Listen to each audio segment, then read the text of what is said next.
삶으로 흘러가는 아름다운 신앙간증 오직 주만이의 김명인입니다. 2차 세계대전 당시 아우슈비츠에서 살아남은 의사가요, 이렇게 말했습니다. 어떤 마음을 가지고 사는가는 내 선택에 달려있다. 그리고 나는 희망을 선택했다. 매일 수많은 죽음을 바라보면서요, 절망적일 수밖에 없었던 그는요, 그리운 아내의 얼굴을 다시 보고 그녀의 손을 다시 잡고 싶은 이 희망으로요, 혹독한 수용소의 하루하루를 견뎌냈다고 합니다. 힘들다, 어렵다라고 말하는 오늘 우리에게도 우리가 다시 일어설 수 있는 이유, 바로 하나님의 나라, 천국, 영원한 소망이 있기 때문입니다. 네, 천국의 소망으로 더 열심히 예수님을 전하며 나아가는 우리 이웃들을 만나는 시간입니다. 삶으로 열어가는 아름다운 신앙간증 프로그램 오직 주만이, 오늘도 멋진 간증들이 준비되어 있는데요. 먼저 이 자리 은혜롭게 채워주신 분들과 인사 나누겠습니다. 춘천 한마음교회 성도님들 나와주셨습니다. 반갑습니다.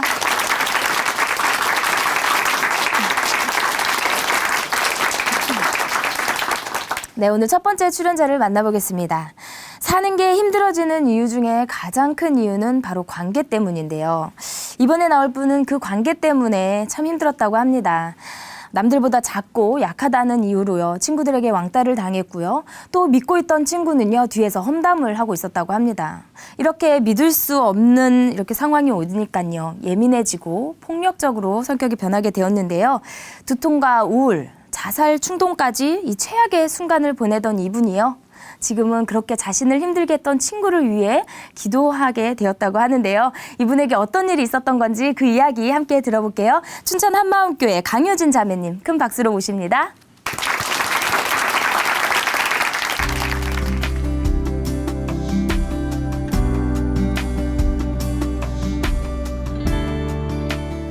안녕하세요. 춘천 한마음교회 강효진입니다. 저는 인간관계 문제로 삶 전체가 휘청거렸던 사람이었어요. 인간관계에서 문제가 생기면 분노와 우울, 그리고 자살 충동에 시달렸고, 사람들에게 마음을 열고 함께하는 것이 정말 힘들었는데요. 그랬던 제가 저의 진정한 주인, 부활하신 예수님을 만나고 인간관계의 모든 문제가 해결되었어요. 사람들과 마음을 함께하고 사랑할 수 있는 사람으로 저를 변화시켜주신 하나님의 은혜를 나누고자 합니다.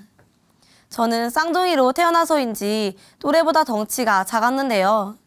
그런 저희를 맞벌이를 하셨던 부모님이 학교 가서 급식이라도 꼬박꼬박 잘 먹고 잘 크라고 학교에 일찍 보냈다고 해요. 그런데 그렇게 들어간 학교에서 덩치가 작고 몸이 약하다는 것 때문에 자주 왕따를 당했는데요. 시골의 작은 학교여서 한 학년에서의 왕따는 당연히 전교에서의 왕따가 되었어요. 소풍을 갈 때도 아무도 저희랑 같이 가려고 하지 않았고, 학교가 끝나고 놀 때도 저희가 가면 다들 다른 곳으로 흩어졌어요. 초등학교 6학년 때 일인데요. 아침에 학교에 갔는데 애들이 저한테 동생을 바라보는 시선이 이상한 거예요. 저학년 애들은 슬금슬금 제 눈치를 보고, 5학년 남자애들은 우리 반 앞에 서서 저희를 쳐다보다가 나 같으면 학교 안 다니겠다 하는 이상한 얘기를 하더라고요. 왜 그런가 하고 교실에 들어갔는데요. 저희가 들어가자마자 다른 학년 여자애들과 친구들이 저희를 보면서 비웃기 시작하는 거예요. 이상하다 느끼던 중 교실에 세워져 있던 칠판을 보게 되었는데요. 칠판에 붙어있던 저희 사진을 칼로 마구 난도질해 놓았더라고요. 충격을 받고 칠판 앞에 서서 울고 있는 저희를 보며 친구들은 더 크게 웃었어요. 초등학교를 졸업하고 그 뒤로는 친구들과 잘 지내기 위해 노력했는데요. 한 번은 친구가 아침에 자신의 집 앞에서 만나서 같이 학교 가면 안 되냐고 하는 거예요. 그렇게 하려면 저는 집에서 더 일찍 나와야 했어요. 버스를 몇 정거장 일찍 내려서 친구네 집까지 약 10분 정도를 더 걸어가야 했거든요. 손해보는 시간도 많고 귀찮았지만 친구와의 관계를 위해서라면 그 정도는 할 수 있었어요. 같이 학교에 가는 길에 친구가 하는 얘기를 들어주면서 그렇게 한 학기 정도를 다녔는데요. 나중에 알고 보니까 그 친구가 뒤에서 계속 제 욕을 하고 다녔더라고요.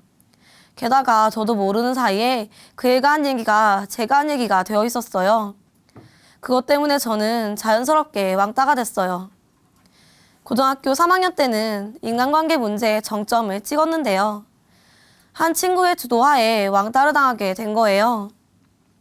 전날 저녁까지 멀쩡히 놀다가 헤어져도 다음날 아침에 학교에 왔을 때 그 애가 제 인사를 안 받아주면 그날은 왕따를 당하는 날이었어요.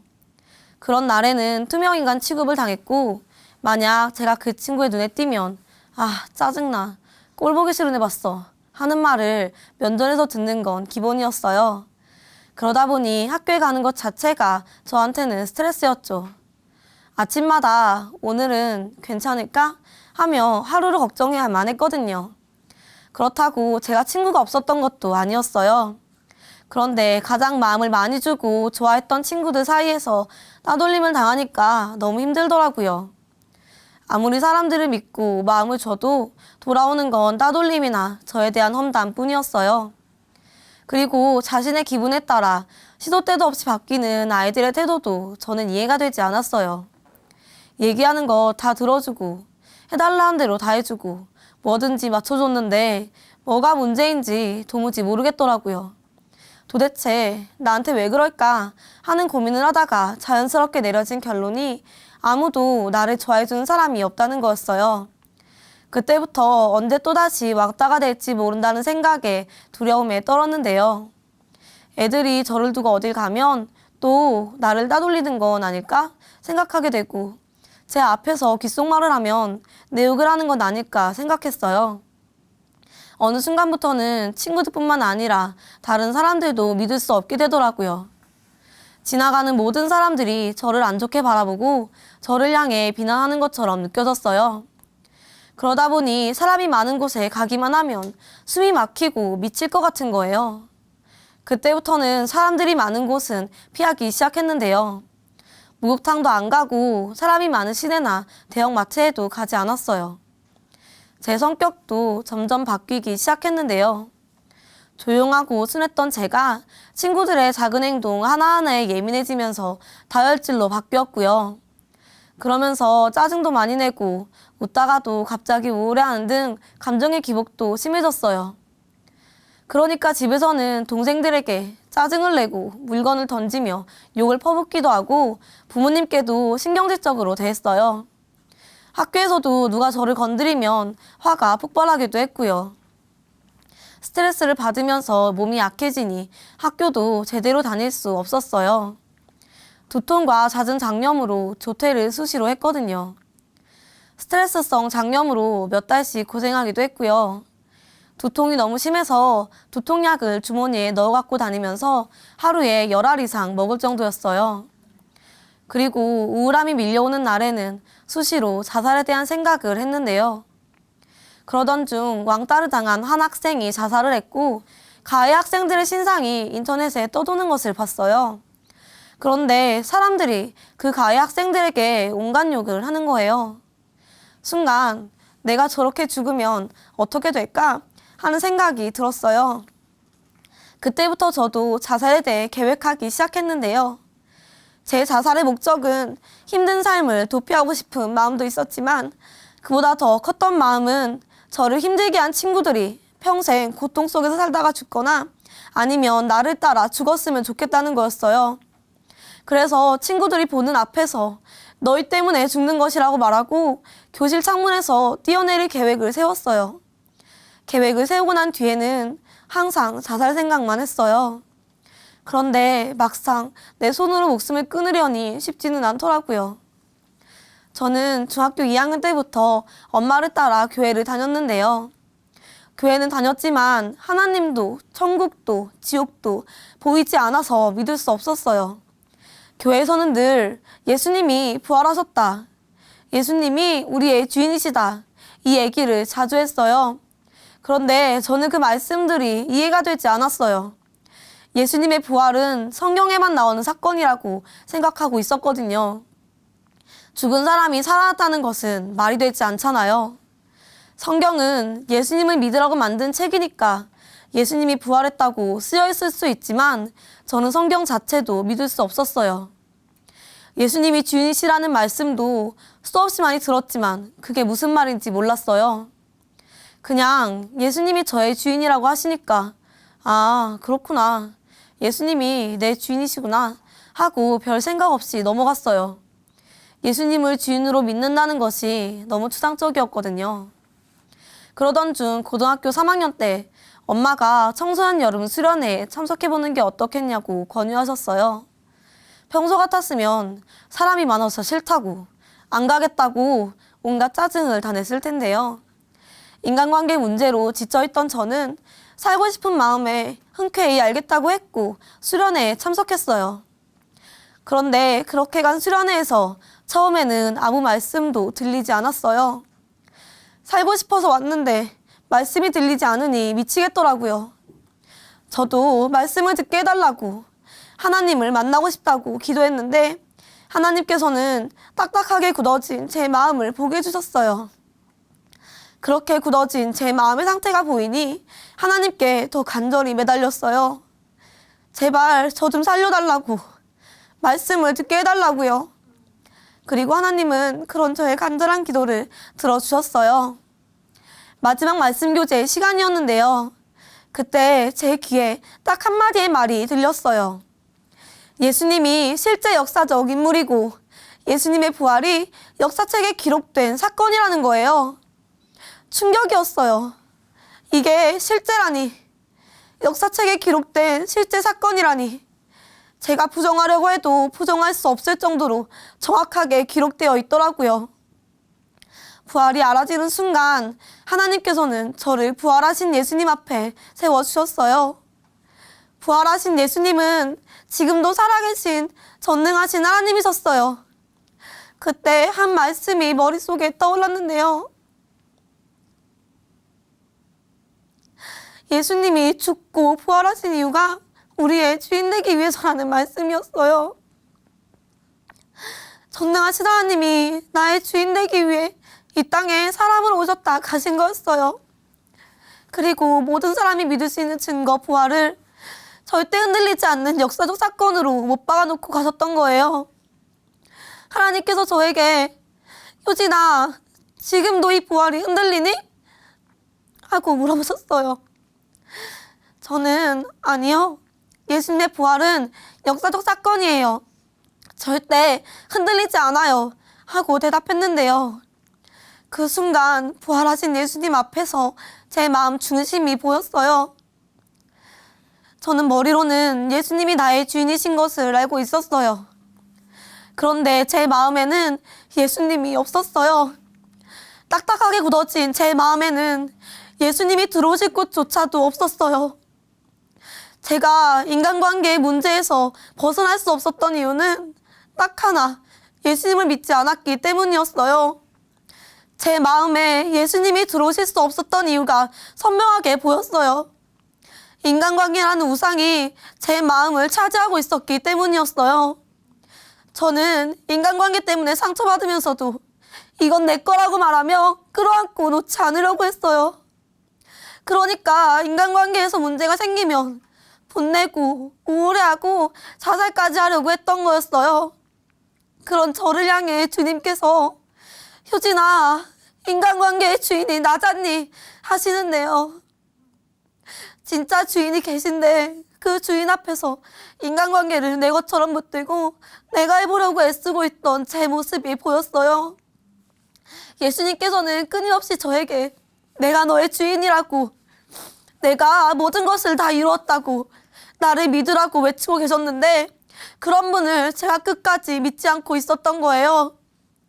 그제야 교회에서 수도 없이 말했던 예수님을 주인으로 믿지 않는 죄가 어떤 것인지 알게 됐어요. 하나님을 버린 나를 위해 자신의 하나뿐인 아들을 보내셨는데 내 죄 때문에 예수님이 죽고 부활하셔서 나의 주인 되었었는데 그런 분을 제가 믿지 않고 있었던 거예요. 하나님을 버린 것으로도 모자라 그 아들까지도 배척한 저는 하나님께 범죄한 지옥에 갈 수밖에 없는 사람이었어요. 그런 제 모습이 보이는데 하나님께 죄송해요. 정말 죄송해요. 제가 예수님을 믿지 않았어요. 이 말밖에는 할 수 없었어요. 그런데 이렇게 죄송하다고 하는 저를 하나님께서는 책망하지 않으셨어요. 그저 처음부터 끝까지 예수님이 너의 주인이라고 회개하고 돌아오라고 하시는 거예요. 저는 그런 하나님의 사랑 앞에 굴복할 수밖에 없었어요. 그리고 도마가 부활하신 예수님 앞에서 고백했던 것과 동일하게 오직 부활하신 예수님만 나의 주인이시고 나의 하나님이시라고 고백했습니다. 그리고 그 하나님의 사랑으로 친구들을 위해 기도하게 되었는데요. 저는 사실 저를 힘들게 한 친구들을 원망하고 있었어요. 그런데 하루는 기도하는데 그 아이들이 생각나는 거예요. 하나님께서는 그 아이들이 당신의 생명 버려 당신의 핏값으로 산 아이들이라고 하셨어요. 그러면서 그 아이들을 사랑하는 하나님의 마음이 부어지는데요. 그렇게 원망하고 미워했던 친구들을 위해 복음을 듣게 해달라고 눈물로 기도하게 되더라고요. 예수님의 부활이 절대 흔들리지 않는 역사적 사건이듯 이제는 어떤 상황 속에서도 절대 흔들리지 않는 것이 바로 부활하신 예수님이 저의 주인이시라는 거예요. 예전에는 추상적이었던 예수님을 주인으로 모신 삶이 어떤 것인지 알게 됐어요. 저의 주인이신 예수님께 모든 것을 맡기고 나는 이분의 말씀을 누리고 살면 되는 거였어요. 옛사람이 죽었다는 말씀을 통해 인간관계에 매여있던 내 옛사람도 죽은 거였어요. 그리고 저를 가장 기쁘게 한 건 저의 주인이신 예수님이 저랑 항상 함께 하신다는 거였어요. 예수님을 믿고 나서 하나님께서 저에게 주신 가장 큰 선물은 바로 기쁨인데요. 항상 밝은 얼굴로 안녕하세요 하고 인사하는 저를 보며 교회 어르신들은 인사도 잘하고 밝아서 보기 좋다고 하셨고요. 한 언니는 처음 우리 교회 왔을 때 밝은 저의 얼굴이 눈에 띄었다고 이야기해 주기도 했어요. 교회에서뿐만 아니라 학교에서도 마찬가지였는데요. 항상 밝게 웃으면서 먼저 다가가서 인사하고 공부도 열심히 해서 다른 사람들의 공부를 도와주면서 과 사람들과 많은 시간을 함께 했어요. 한 번은 과제 때문에 후배들과 친구들에게 제 장점이 뭔지 물어보게 됐는데요. 그때 다들 공통적으로 이야기한 것이 하나 있었어요. 다른 것이 아니라 제가 항상 밝고 호탕하게 웃는다는 거였어요. 그러면서 제 웃음소리가 500m 밖에서도 들린다고 친구들은 웃음소리로 제 위치를 파악하기도 했고요. 제 웃는 모습이 개그우먼 신봉선과 닮았다고 해서 저를 봉선이라고 부르기도 했어요. 이렇게 기쁘게 살다 보니 자연스럽게 다른 사람들과 관계를 맺게 되고 복음을 전할 수 있었어요. 힘들어하는 후배들과 친구들의 고민을 들어주면서 제 기쁨의 이유 대신 부활하신 예수님을 전하게 된 거예요. 그중 한 친구는 부활하신 예수님을 자신의 주인으로 영접했고요. 지금도 서로를 위해 기도하는 동역자가 되었습니다. 그리고 그 누구도 품을 수 없도록 굳어져 있던 제 마음이 하나님의 사랑으로 풀리면서 다른 사람을 사랑하고 이해할 수 있게 됐어요. 한 번은 제가 말실수를 해서 다른 사람을 기분 상하게 한 적이 있었는데요. 사실 처음에는 제가 말실수를 한 것도 몰랐어요. 그래서 그 사람이 표정이 굳어져서 자리를 피하는데 순간 왜 저러지? 했어요. 그 사람의 모습을 보는데 제 마음도 좋지 않더라고요. 버스를 타고 집으로 가면서 어떻게 하면 좋을지 기도했는데요. 하나님께서는 제가 그 사람의 마음을 헤아리지 못했다는 것을 알려주셨어요. 예전 같았으면 관계가 틀어질까봐 두려워하고 그 사람이 왜 그럴까 고민했을 거예요. 그리고 그 사람이 저에 대해 안 좋게 생각하고 험담할 것을 상상하며 잠을 설쳤을 텐데요. 이제는 그렇지 않아요. 모든 관계는 다 주님 것이니까 염려를 주님께 맡기고 먼저 용기를 내서 연락을 했어요. 아까 너의 마음 배려하지 못하고 내 생각만 이야기해서 미안해. 내가 더 조심할게 하고요. 그리고 다음날 아침에 다시 만났는데요. 피하지 않고 기쁨으로 안녕 하고 먼저 인사를 했어요. 그랬더니 그 사람도 밝은 얼굴로 인사를 하더라고요. 그러면서 제가 왜 다른 사람들과 관계를 맺지 못했는지 알게 됐어요. 제가 제 생각 속에만 갇혀 있었더라고요. 내가 상처받은 것만 생각하고 내 마음만 생각하니까 다른 사람에 대해서 전혀 신경 쓰지 않았어요. 그러다 보니 사람들과 소통이 되지 않고 관계가 단절되고 마음을 같이 하지 못했던 거였어요. 그런데 이렇게 나에게만 갇혀있던 제가 다른 사람의 마음을 보게 되고 이해하고 먼저 다가갈 수 있는 사람이 된 거예요. 저는 지금 교회 기숙사에 살면서 많은 사람들과 함께하고 있는데요. 사람이 싫어서 집 밖으로 나가지 않았던 제가 가족이 아닌 다른 사람들과 함께한다는 건 거의 기적에 가까운 일이에요. 그런 저의 변화를 가장 잘 아는 사람은 부모님이잖아요. 우리 교회에서는 크리스마스 행사를 할 때면 여러 팀이 나와서 공연을 하는데요. 제가 예수님을 믿고 나서 처음으로 함께 공연을 할 때였어요. 저희가 짧은 연극을 하고 찬양에 맞춰 춤을 췄었거든요. 그때 무대를 보고 있던 부모님이 저랑 같이 사는 언니에게 이런 말을 했다는 거예요. 제가 정말 내 딸 맞아? 사람이 많아서 싫다고 목욕탕도 안 가던 애가 다른 사람들이랑 같이 저렇게 밝게 웃으면서 춤을 추고 있다니 우리 딸이 언제 저렇게 변했지? 하고요. 그 얘기를 듣고 보니 정말 내가 언제 이렇게 변했나 싶더라고요. 저는 인간관계에서 오는 문제들로 삶이 무너지고 자살 직전까지 갔던 사람이었어요. 사람들에게 받은 상처로 마음을 열고 다가가는 것조차 힘들었던 제가 마음의 주인이 나에서 부활하신 예수님으로 바뀌면서 인간관계에서 자유해졌어요. 그리고 이제는 예수님의 사랑으로 다른 사람을 사랑하고 섬길 수 있는 사람이 되었습니다.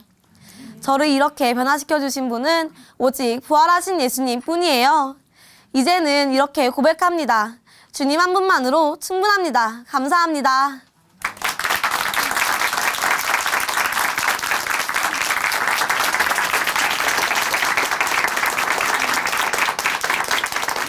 네, 간증 감사합니다. 지피지기 백전불태라는 말이 있죠. 나를 알고 적을 알면 100번 싸워도 위태롭지 않다라는 뜻인데요. 우리가 서로에게 상처를 주고 또 이렇게 미워하는 이유, 그거는 사실은 나 스스로가 누군지 모르고 또 상대가 누군지 몰라서 생기는 일입니다. 우리의 진정한 정체는 하나님의 사랑하는 자녀들입니다. 네, 모두 서로가 다르지만 누구 한 사람 하나님의 사랑을 받지 않는 사람이 없습니다. 그러니 예수님을 알기 전까지 이런 실체를 모르기 때문에 우리가 더욱더 기도하고 전도해야 하는 것 같습니다. 자매님을 힘들게 했던 친구를 위해서 기도하는 모습 참 마음을 뜨겁게 했는데요. 자매님의 기도와 전도로 그들 모두가 다 하나님의 영원한 가족이 되기를 우리 함께 기도하겠습니다. 다시 한번 자매님께 큰 박수 보내드릴게요.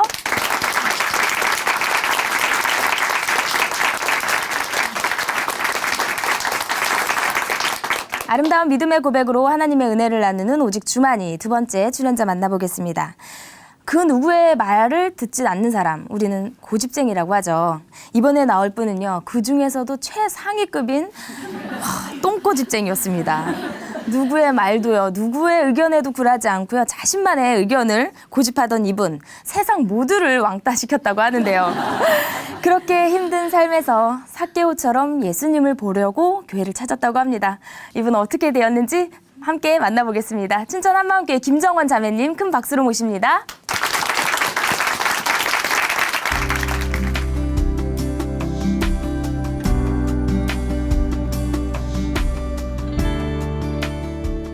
안녕하세요. 춘천 한마음교회 김정원입니다.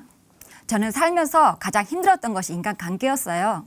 제가 옳다고 생각하는 것은 끝까지 고집을 부리며 맨날 싸움박질을 했거든요. 자존심 때문에 그 누구의 말도 듣지 않던 제가 부활하신 예수님을 주인으로 믿고 범사에 감사하는 사람이 되었는데요. 이렇게 저를 변화시켜 주신 하나님의 은혜를 나누고자 합니다. 생각이 100% 딱딱 맞는 사람이 하나도 없듯이 상황을 보는 눈이 사람마다 다 다르잖아요. 사람들이 서로가 옳다고 주장하니까 이 사람 말을 들으면 이 사람 말이 옳고 저 사람 말을 들으면 저 사람 말이 옳고 누가 옳다 그르다 말하기도 영 그렇더라고요. 저는 옳다고 생각하는 것에 절대로 제 뜻을 굽히지 않은 똥고집 때문에 싸움이 벌어질 때가 많았는데요. 만나는 사람마다 매번 의견 충돌이 일어나니까 사는 것이 정말 피곤한 거예요. 그러려니 하고 참으면 상대방이 참아줘서 고마워 하기보다 자기 말이 옳은 줄 알고 저를 물러보는 것 같아 자존심이 상하면서 나중에는 합병까지 생기더라고요. 결국은 저와 의견이 다른 사람하고는 싸움이 일어날까 봐 아예 피하게 되었어요. 저는 어렸을 때부터 교회를 열심히 다녔는데요. 이런 인간관계 문제는 도무지 해결이 되지 않았습니다. 언니하고 있었던 일인데요. 언니랑 시장을 보러 가는데 집을 나설 때는 분명히 사이가 좋았어요. 이것저것 사고 집으로 가면서 아이스크림을 먹기로 했죠. 그런데 문제는 여기에서 일어났어요. 언니는 걸어가면서 먹자고 했는데 전 길거리에서 먹는 것이 너무 창피한 거예요. 그래서 우리 공준제나 박스 안에서 먹고 가자 했어요. 언니는 집도 가깝고 빨리 걸어가면서 먹으면 된다고 하는 거예요. 그런데 제가 계속 공준제나 박스 안에서 먹고 가자. 공준제나 박스 안에서 먹고 가자고 하고 똥꼬집을 부리니까 무슨 공준제나 박스야. 너라고 해서 먹고 와 하고는 쌩하니 가버리는 거예요. 이렇게 사소한 일에도 의견 충돌이 일어나니까 외출은 사이좋게 하지만 집에는 늘 따로따로 들어갔어요. 그리고 제가 자취생활 때 일이었어요. 열대야 때문에 더운 한여름인데도 창문을 꼭꼭 닫아놓고 선풍기도 안 틀고 이불까지 덮은 채 땀을 뻘뻘 흘리고 잤는데요. 창문은 도둑놈 들어올까 봐 잠그고 선풍기는 문을 닫아놓고 틀면 숨 막혀 죽을까 봐 안 틀었어요. 그리고 밤에 잘 때는 꼭 이불을 덮고 자는 것이 상식이라 생각해서 한여름 열대야라도 그 상식은 꼭 지켜야만 했어요. 혼자 살 때는 괜찮았는데요. 친구하고 같이 자취생활 때였는데 열대야가 온 거예요. 제가 잘 때는 선풍기를 틀면 안 된다고 했죠. 그러자 친구가 지금 장난해? 하면서 선풍기를 틀더라고요. 바로 껐죠. 친구는 더워 죽는 것보다 숨 막혀 죽는 것이 더 낫거든 하면서 다시 켜는 거예요. 야 미쳤어? 하고 밤새 싸우면서 선풍기를 켰다 껐다 반복했어요. 그러다 보니 어느새 동이 트는 거예요. 또 이런 일도 있었는데요. 음악을 틀어놓아야 잠이 드는 친구하고 같이 살 때 일이었어요. 저는 조용히 해야 잠이 드는데 친구가 밤새도록 시끄럽게 음악을 틀어놓으니 한 잠도 못 자겠더라고요. 그럼 둘 중 한 사람이 양보하거나 따로 자면 되잖아요. 우린 방이 2개인데도 굳이 붙어서 서로 상대방에게 양보하라고 주장을 했어요. 팽팽한 신경전 때문에 스트레스가 쌓여서 미치겠더라고요. 그래서 제가 귀에 솜을 틀어막고 지는 척하고 양보를 하면서 친구가 어떻게 나오는지 지켜봤어요. 친구가 양보할 생각을 안 하니까 뭐 저런 게 다 있나 싶더라고요. 내가 먼저 양보해 줬는데 너는 양보를 안 하겠다 이거지? 너네는 넌, 얘는 이. 너가 그런 식으로 나오면 나도 절대 양보 못하지 이러면서 또다시 싸움박질을 했어요. 싸움도 꼭 이렇게 유치하게 시작되어서 치사하게 끝이 나니까 남들에게 정말 말하기 창피했어요. 이렇게 사람들하고 부딪히면서 싸우는 것이 너무 싫어서 웬만하면 혼자 있게 되었습니다. 남들이 보기에는 왕따같이 보이지만 전 전부 따돌리고 혼자만의 시간을 즐기는 전따라고 생각하니 너무나 좋더라고요. 그래서 직장도 사람들하고 부딪히지 않은 직장을 찾게 되었는데요. 하루는 공무원이었던 대학 선배가 회사 복사실에서 혼자 하루 종일 서류 복사만 매일 하니까 너무 심심하고 지루하다고 하는 거예요. 기가 번쩍 뜨이며 야 찾았다. 딱 내가 가고 싶은 곳이네 생각했어요. 사람들하고 부딪히지 않을 거라는 기대감에 부풀어 그때부터 공무원 시험을 준비하게 되었습니다. 저는 시험에 합격할 줄 믿습니다. 하나님께 강력히 주장하면서 간절히 기도했고 교회도 더 열심히 다녔어요. 이렇게 하면 시험에 합격할 거라 생각했는데 자꾸만 떨어지는 거예요. 그래, 공무원 시험은 재수는 기본이지. 그렇지, 삼수는 필수야. 응, 사수는 선택이고 하면서 포기하지 않았습니다. 같이 준비하던 친구들은 다 합격하는데 저만 계속 떨어지니 슬슬 화가 치밀어 오르더라고요. 하나님이 나를 사랑하지 않으니까 내 기도에 응답하지 않는 거라는 결론이 내려지면서 모든 원망이 하나님께로 향했습니다. 하나님을 원망하는 마음이 저의 마음 안에 가득 차니까요. 더 이상 공부가 안 되는 거예요. 시험이 코앞으로 다가오는데 집중도 안 되고 하도 많이 떨어지니 부모님 뵐 면목도 없고 포기할 수도 없고 그런다고 합격할 자신도 없고 이러지도 저러지도 못하는 진퇴양난의 상황이 되었어요. 그러다 춘천 한마음교회를 다니고 있던 사촌 언니를 만나게 되었습니다. 언니는 신앙생활을 열심히 해도 하나님이 정말 살아계시는지 확신도 없고 삶에 소망도 없었다고 했어요.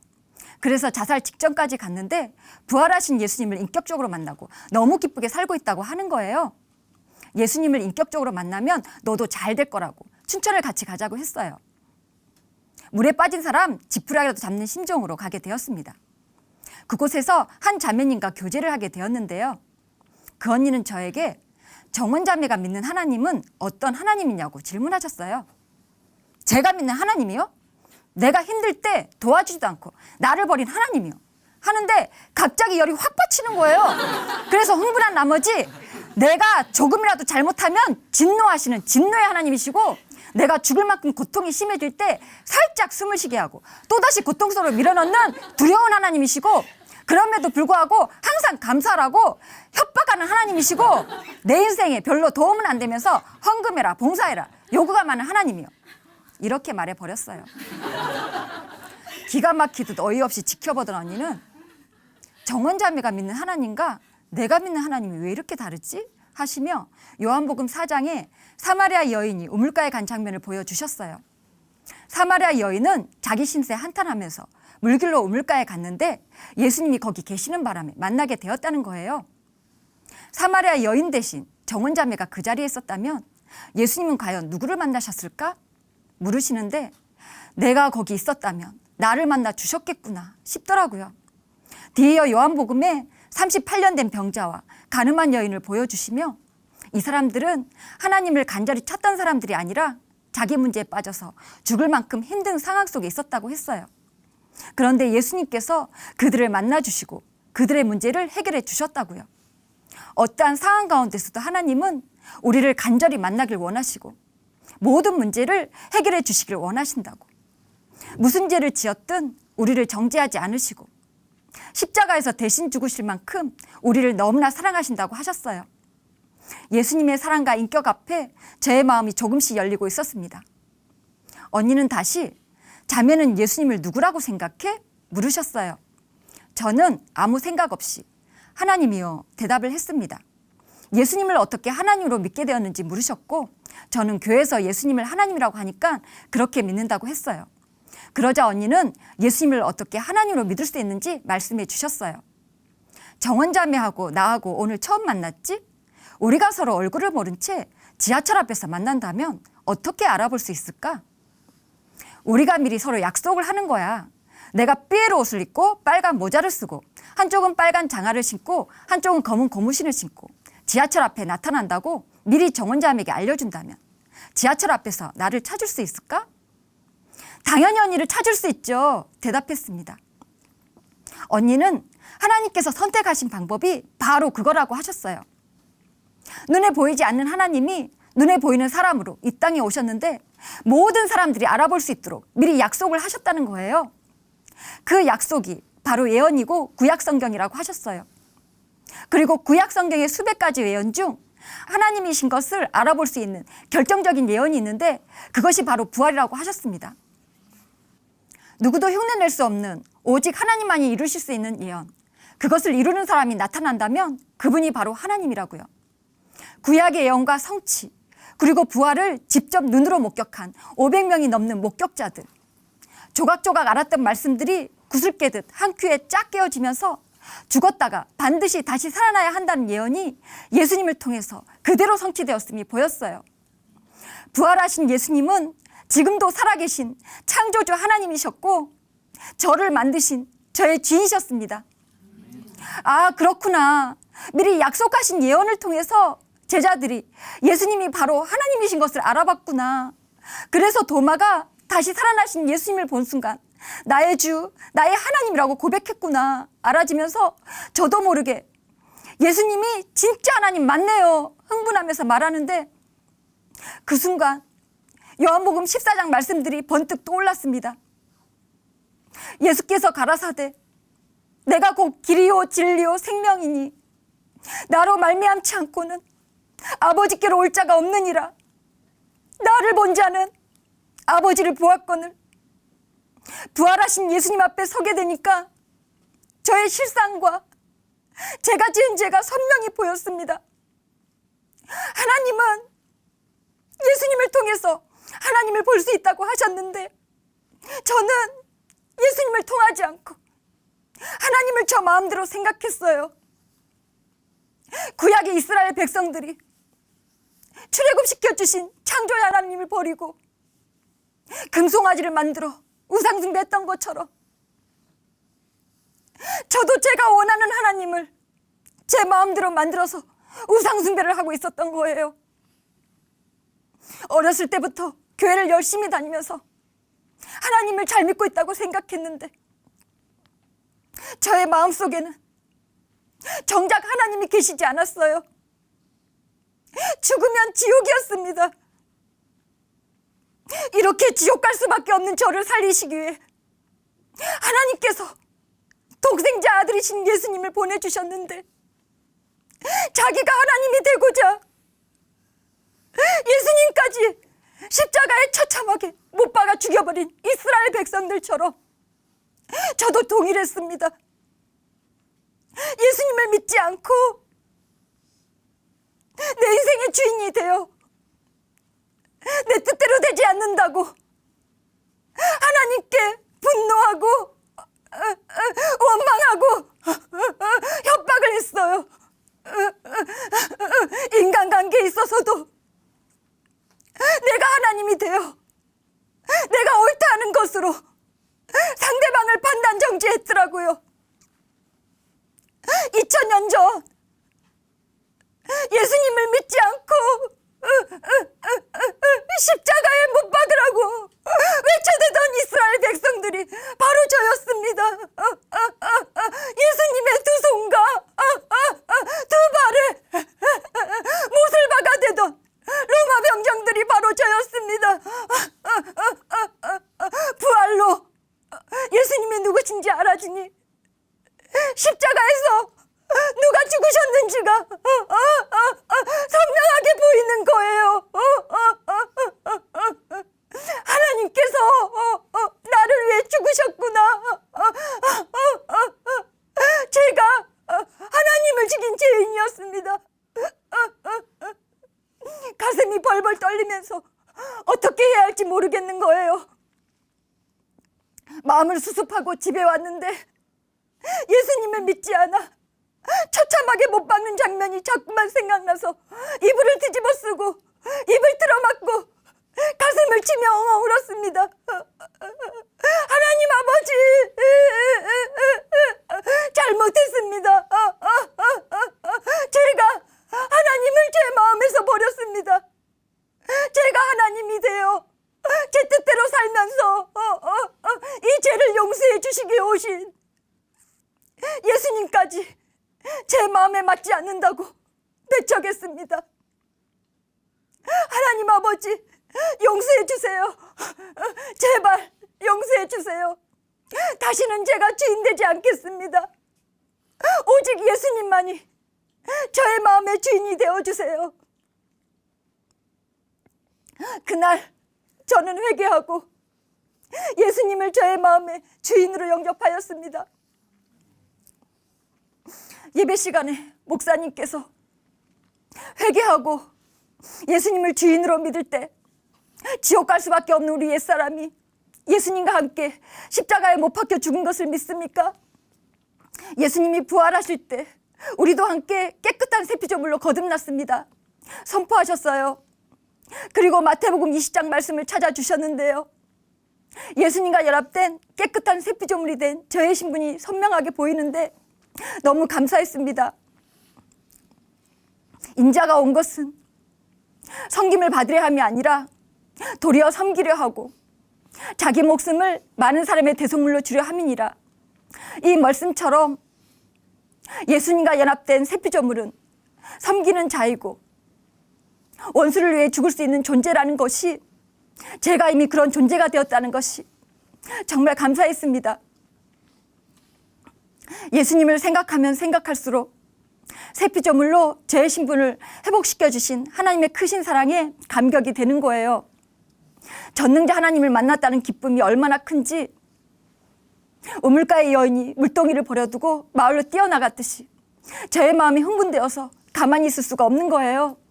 그래서 가족들이랑 친척들에게 마구 복음을 전했는데요. 공동체 지체들과 함께 병원 전도도 나가고 노방 전도도 하고 얼마나 기쁘게 살았는지 글쎄 공무원 시험을 봐야 한다고 또 까먹은 거예요. 사실 제가 사람들하고 부딪히면서 싸우는 것이 너무 싫어서 혼자 근무할 수 있는 직장을 찾다가 공무원 시험을 보려고 했었잖아요. 그런데 부활하신 예수님이 제 주인이시니 이것저것 따지면서 머리 굴릴 필요가 없더라고요. 혼자 있기 좋아하던 제가 공동체 지체들과 함께 움직이다 보니까요, 어느새 많은 사람들과 어울려 지내는 것을 좋아하게 되었습니다.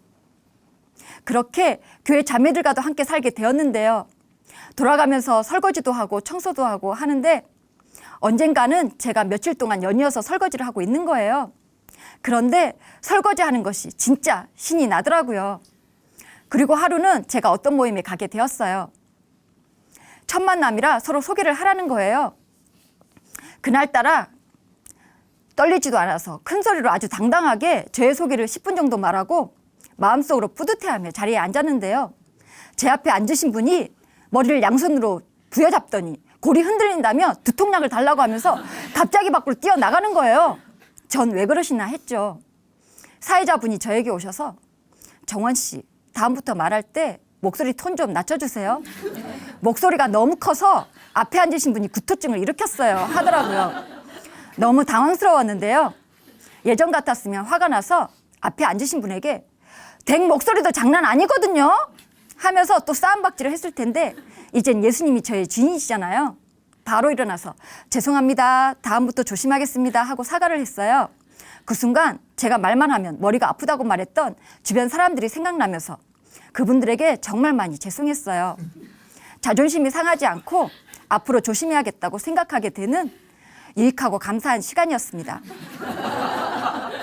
이렇게 사람이나 환경이나 상황을 통해 저의 인격을 다듬어 주신 하나님께 범사에 감사하게 되었어요. 저의 마음에 상처를 준다고 생각했던 사람들이 하나님께서 보내주신 귀한 사람들인 줄 알게 되었고요. 저의 단점을 지적하는 사람들의 목소리를 하나님의 훈계로 듣고 고치고 조심하게 되었습니다. 그리고 정말 가볍게 교회 공동체 함께 할 수 있게 해주셨는데요. 어떤 일을 할 때 하나님께서 중심을 중요하게 보신다는 것을 알게 되었어요. 지금 너가 하는 일이 너의 자존심을 위해서냐, 영혼을 위해서냐, 너의 유익을 위해서냐, 공동체를 위해서냐, 상황이 무서워서냐, 말씀을 지키기 위해서냐, 중심이 무엇을 위해서인지만 확실하다면 하나님께서 그대로 받으신다는 것을 알게 되었습니다. 중심으로 공동체 함께 움직이다 보니 하나님께서 주시는 평강도 매일 누리며 살게 되었고요. 이렇게 저의 마음을 넓혀가시면서 천하보다 귀한 영혼들을 맡겨주셨는데요. 한 번은 자살 시도도 하고 환청을 듣고 귀신이 눈에 보이는 사람들이 작은 교회에 오게 되었어요. 그래서 그분들과 함께 교회 숙소에서 자게 됐는데요. 한 분이 잠자고 있는 저의 얼굴을 쳐다보고 밤새 욕을 하고 있는 거예요. 문득 어쩌면 이 사람의 손에 내가 죽을 수도 있겠구나 하는 생각이 들더라고요.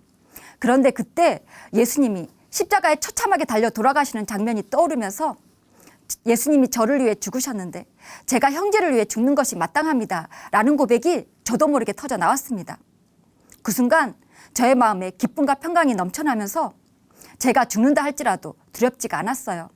기도하면서 함께 밤을 샜는데요. 하나님께서 그 영혼들을 얼마나 사랑하시는지 하나님의 마음을 알게 되니 눈물만 나오더라고요. 이렇게 영혼들을 감당할 수 있는 마음을 부어주시니 하나님의 마음과 사랑으로 섬길 수 있게 되었습니다. 인간관계에서 똥꼬집을 부리며 매일 싸움박질만 하던 제가 어떠한 상황에서도 감사하는 사람이 되었는데요. 이제는 모든 영혼들을 다 품을 수 있는 하나님의 마음에 합한 자가 되고 싶다는 꿈을 갖게 되었습니다. 교회 공동체와 함께 하루하루 하나님의 마음으로 영혼들을 더욱더 섬기는 사람이 되겠습니다. 감사합니다.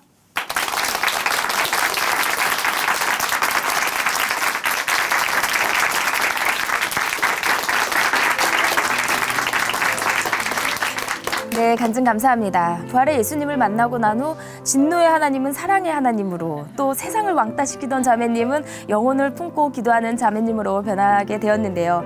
이 변화의 이유, 바로 이것 때문이 아닐까요? 로마서 5장 8절 말씀인데요.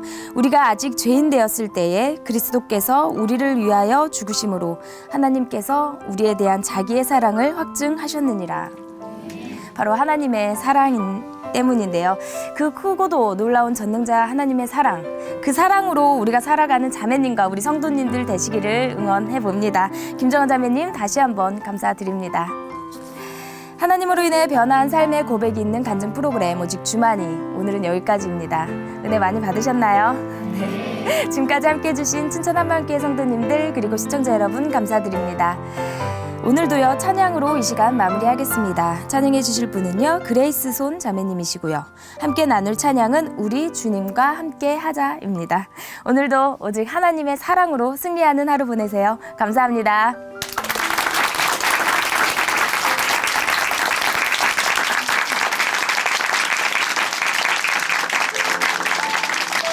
우리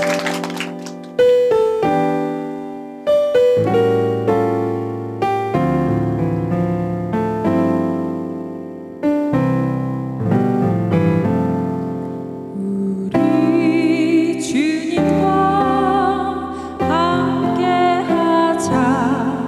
우리 주님과 함께하자. 그 누구에게는 가시밭길이요, 그 누구에게는 십자가